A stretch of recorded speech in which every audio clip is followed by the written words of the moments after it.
નમસ્કાર મિત્રો, આજે આપણે બનાવીશું 26મી જાન્યુઆરી સ્પેશિયલ તિરંગી દેશભક્ત થાળી અને રંગોનો જબરદસ્ત મેળ, જેમાં દરેક રંગમાં છુપાયેલો છે દેશપ્રેમ અને સ્વાદ. તો ચાલો મિત્રો આપણે બનાવવાનું ચાલુ કરીએ. તો પહેલાં બનાવીશું કેસરી દાળ. તો તેના માટે આપણે એક પેન લઈ લઈશું અને તેમાં થોડું તેલ નાખીશું. 1 ચમચી તેલ નાખીશું અને 1 ચમચી ઘી એડ કરીશું. બંને ગરમ થઈ જાય પછી તેમાં આપણે જીરું એડ કરવાનું છે અને જીરુંને થોડીવાર તતડાવા દઈશું. તો જીરું સરસ એવું તતડાઈ ગયું છે. તો હવે તેમાં ધોઈને સાફ કરેલી 1 કપ મસૂરની દાળ એડ કરીશું. સરસ એવી મિક્સ કરી લઈશું. દાળને આપણે 1 મિનિટ માટે તેલમાં અને ઘીમાં સાતળવાની છે. હવે તેમાં 1.5 કપ પાણી નાખી અને તેને થવા દઈશું. તો ધીમા તાપે તેને થવા દેવાની છે. તે 5 મિનિટમાં સરસ એવી બનીને તૈયાર થઈ જશે. તો આપણે પહેલો કલર જે તિરંગાના કલરમાં છે, કેસરી કલર, તેના માટે મેં મસૂરની દાળ લીધેલી છે. હવે તેમાં થોડું મીઠું એડ કરી દઈશું અને સરસ એવું મિક્સ કરીને દાળને ચડવા દઈશું. તો 5 મિનિટ પછી આપણે તેને ખોલીને જોઈ લઈશું, ચેક કરીશું. તો સરસ એવી દાળ આપણી ચડીને તૈયાર છે. તો આપણે વધારાનું પાણી નિતારીને આપણે દાળને સરસ એવી એક સાઈડ મૂકી દઈશું. હવે આપણે બનાવીશું વ્હાઈટ કઢી, જે તિરંગામાં બીજા નંબરનો કલર છે. તો મેં અહીંયા 500 ml છાશ લીધેલી છે. હવે તેમાં આપણે 2 ચમચી ચણાનો લોટ એડ કરીશું. આ ગેસ પર મૂક્યા પહેલાં પ્રોસેસ કરી લેવાની છે. તો 2 ચમચી ચણાનો લોટ, અડધી ચમચી ધાણા જીરું પાવડર અને સ્વાદ અનુસાર મીઠું એડ કરી લઈશું. હવે તેને વિસ્કરથી સરસ એવું મિક્સ કરી લઈશું, જેથી ચણાની લોટના ગાંઠા ના રહે અને બધું એક રસ થઈને તૈયાર થઈ જાય. તો તમે જોઈ શકો છો બધું સરસ એવું તૈયાર થઈ ગયું છે. તો હવે તેમાં એક મોટો ટુકડો ગોળનો એડ કરીશું. હવે તેને ગેસ પર મૂકી દઈશું અને તેને થવા દઈશું. હવે આપણે કઢીને કન્ટિન્યુ હલાવવાની છે. બિલકુલ પણ તેને એમ જ રહેવા નથી દેવાની, નહીંતર તમારી કઢી ફાટી જશે. તો સરસ એવી આપણી કઢી બનાવીને તૈયાર કરીશું. તો પહેલાં આપણે વઘાર નથી કરવાનો, આપણે વઘાર તેમાં ઉપરથી કરવાનો છે, જેથી ટેસ્ટ ખૂબ સરસ એવો આવશે. તો હવે આપણે 5 મિનિટ પછી કઢીને જોઈશું. તો કઢી ઉકળવા લાગી છે અને સરસ એવો કલર પણ દેખાઈ રહ્યો છે. તો હવે પહેલાં એક ઉભરો આવે પછી તમારે ગેસને એકદમ ધીમો કરી દેવાનો છે અને તેને 4 થી 5 મિનિટ સુધી આમ જ હલાવતા જઈશું અને ઉકાળવાતા જઈશું.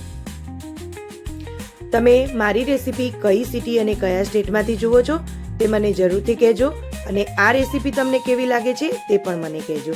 હવે કઢીને આપણે સાઈડના બીજા ગેસ પર મૂકી દઈશું અને હવે તેનો વઘાર કરીશું. તો તેના માટે 2 ચમચી તેલ લઈ લઈશું અને 1 ચમચી ઘી લઈશું. જો તમારે બંનેમાંથી કોઈ એક લેવું હોય તો પણ ચાલે. અત્યારે મેં બંને મિક્સ લીધું છે. હવે તેમાં જીરું એડ કરીશું. તો જીરું સરસ એવું સંતળાય પછી તેમાં 2 લવિંગ, 2 સૂકા લાલ મરચાં અને 2 લીલા મરચાં એડ કરીશું અને હવે બધો જ વઘાર આપણે કઢીમાં રેડી દઈશું. તો હવે આપણી કઢી પણ બનીને તૈયાર થઈ ગઈ છે. હવે લાસ્ટમાં આપણે તેમાં ધાણા ઉમેરવાના છે. તો તેમાં આપણે ધાણા ઉમેરીને તેને પણ એક સાઈડ આપણે રહેવા દઈશું. તો કઢી પણ ખૂબ જ ટેસ્ટમાં સરસ એવી બનીને તૈયાર થઈ ગઈ છે. હવે આપણે અશોક ચક્રનો કલર બનાવીશું. તો તેના માટે મેં રાઈસ લીધેલા છે. તો હવે તે કલર કેવી રીતે બનાવવો તે હવે આપણે જોઈશું. તો એક તપેલીમાં 2 કપ ગરમ પાણી મૂકેલું છે. ગરમ પાણી ઉકળી જાય એટલે તેમાં અપરાજિતા વેલના ફૂલ એડ કરીશું. ફૂલનો કલર તમે જોઈ શકો છો, ખૂબ સરસ એવો આવી ગયો છે. તો હવે ફૂલને આપણે નીકાળી લઈશું અને તેમાં ધોઈને સાફ કરેલા અડધા કપ જેટલા ચોખા એડ કરીશું. તો ચોખાને પણ આપણે સરસ એવા મિક્સ કરી લઈશું. મિક્સ કરી અને તેને થોડીવાર ઉકળવા દઈશું. જ્યારે તે ઉકળવા લાગે એટલે ગેસ ધીમો કરી અને તેને ઢાંકી અને 5 મિનિટ માટે થવા દઈશું. તો સરસ એવું ચોખા આપણા બનીને તૈયાર થશે. તેનો કલર પણ તમે જોઈ શકો છો કે કલર ખૂબ સરસ એવો આવીને તૈયાર થઈ ગયો છે. તો હવે તેને આપણે નીકાળી લઈશું. તો ચોખામાં પણ પાણી વધારે છે તો તેને નીકાળી અને સાઈડમાં મૂકી દઈશું. તો હવે આપણે ત્રીજો કલર બનાવવાનો છે, જે છે ગ્રીન કલર. તો તેના માટે મેં એક પેન લઈ લીધું, તેમાં થોડું તેલ એડ કરી દઈશું અને પછી તેમાં જીરું એડ કરી દઈશું. તેના માટે મેં પણ ચોખાને ધોઈ સાફ કરી અને બાફીને રાખી દીધા હતા. આપણે તેમાં ગ્રીન કલર એડ કરવાનો છે. તો ગ્રીન કલર માટે મેં અહીં પાલકની પ્યુરી એડ કરી છે. પાલકની પ્યુરી મેં ગરમ પાણીમાં પાલકને એડ કરી છે, પછી તેમાં એક મરચું નાખ્યું છે અને થોડા ધાણા નાખીને ઉકાળવા દીધું છે અને પછી તેને ઠંડા પાણીમાં લઈ લીધેલી છે અને પછી તેની પ્યુરી બનાવેલી છે. તો તેનો કલર તમે સરસ એવો કેવો આવ્યો છે તે તમે જોઈ શકો છો. હવે તેમાંથી થોડું તેલ છૂટું પડે ત્યાં સુધી તેને થવા દઈશું. તો તેલ છૂટું સરસ પડી ગયું છે. તો હવે તેમાં બનાવેલા રાઈસ એડ કરીશું. તો આપણા તિરંગાના ત્રણેય કલરની બધી જ વસ્તુ તૈયાર છે. તો આપણે તેને સર્વ કેવી રીતે કરવું એ હું તમને આગળ બતાવું છું કે એવી રીતે તમે સર્વ કરી શકો છો. તો રાઈસ એડ થઈ જાય પછી આપણે તેને સરસ એવું મિક્સ કરી લઈશું.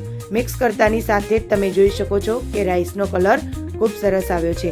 આ રાઈસ તમે એમ જ ખાશો તો પણ તમને ખૂબ જ ટેસ્ટી એવા લાગે છે અને બાળકોને તમે થોડું એટ્રેક્ટિવ બનાવીને પણ ખવડાવી શકો છો. તો આપણા રાઈસ પણ બનીને તૈયાર થઈ ગયા છે. આપણા ચારેય કલર બનીને તૈયાર છે. તેની બધી જ રેસીપી પણ તૈયાર થઈ ગઈ છે. રાઈસમાં થોડું મીઠું ઓછું હતું તો મેં તેમાં થોડું મીઠું એડ કરી લીધું છે. તો હવે બધું સરસ એવું મિક્સ કરી લઈએ અને આપણે આપણી દેશભક્તિની જે ડીશ બનાવીને તૈયાર કરી છે અને એને આપણે સર્વ કરીએ. તો આ રેસીપી તમને કેવી લાગી તે મને જરૂરથી કહેજો.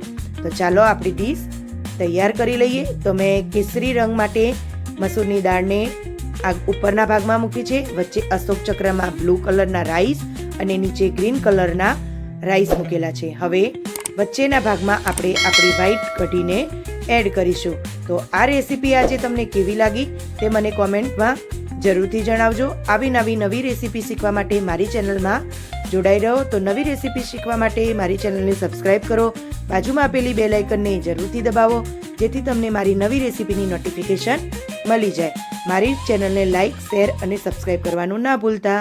Thank you.